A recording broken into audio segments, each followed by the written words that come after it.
భగవంతుడికి మనం నీలనం చేసేటప్పుడు భగవంతుడు అన్ని మనకి సరిపోయి చేస్తాడు. లేదు నేను మనసుని నాకు అన్ని శక్తి సామర్థ్యాలు ఉన్నావు, నాకు నేనే పెంపొందించుకోగలను, నాకు నేనే దాన్ని సమర్థించుకోగలను మాత్రం ఎప్పుడు కనుకోమా. మనిషి వాళ్ళు ఈ ప్రపంచంలో తినడం పడుకోవడం తప్ప మరి ఏది కాదు.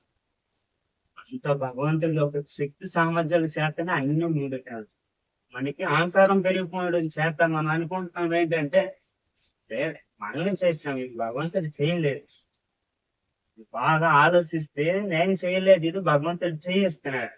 నేను చేయడం ఏంటంటే ఒక ముద్ద కలుపుకొని తినడం తప్ప ఏమీ తెలియదు. అందుకని ఈ రోజు మన విశ్వానికి కృతజ్ఞత చెప్పడం చేత విశ్వం మనపై కరుణ చూపిస్తుంది.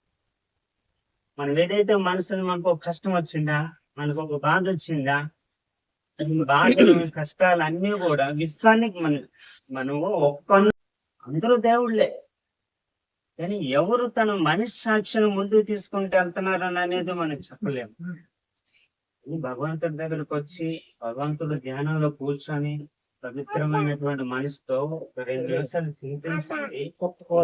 మన ఊహాభ్యాలు కావచ్చు, మన కష్ట సుఖాలు కావచ్చు, 4 మన ఎంతో అదృష్టకరమైనటువంటి రోజు సంవత్సరం అని కూడా మనం అందరం చెప్పుకోవచ్చు. ఎందుకంటే సహజీవంతులు ఇప్పటికీ ప్రపంచం అంతా కూడా కొనసాగుతుంది. అయితే ఈ రోజు 100 భజనలు అనేది కూడా మనం ఒక నిర్ణయించుకోన్నాం. అంటే ఇది కన్వీనర్ గారికి ఎందుకు ఆలోచన వచ్చిందో మనకు తెలియదు, కానీ ఆయన గారి ఆలోచన చాలా ప్రఢాకరమైనది, చాలా గాఢమైనది. ఎందుకంటే విశ్వానికి మనం ఏం చెప్తున్నాం, లోకానికి మనకి జన్మనిచ్చినటువంటి తల్లిదండ్రులు మనం ఏం చేసామనేది అది పక్కన పెట్టారు. మనకి కావలసినటువంటి వర్గాలను బంధువర్గాలను ఏం చేస్తున్నామని పక్కన పెట్టారు. విశ్వానికి మనం ఏం చేస్తున్నాం, 100 భజనని ప్రపంచం అంటే చేస్తున్నాం అంటే కారణం ఏంటంటే విశ్వానికి కృతజ్ఞత చెప్తున్నాం. మేము ఎందుకు కృతజ్ఞత చెప్తున్నాము?